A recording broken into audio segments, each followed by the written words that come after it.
Hey guys, Dane from right outside of Houston, Texas. I wanted to give you guys a little insight into a project that we've done here at our home.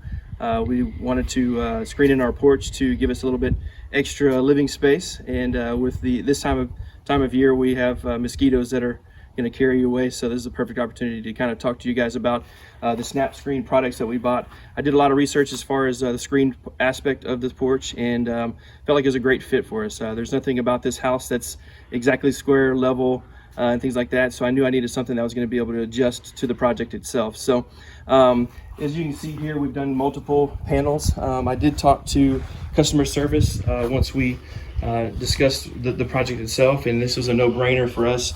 Everything worked out great. So as you can see, we did some butt corners instead of the minor corners, just to make sure that that was a good 90-degree capture within that. But everything is sealed, seamless, very easy process.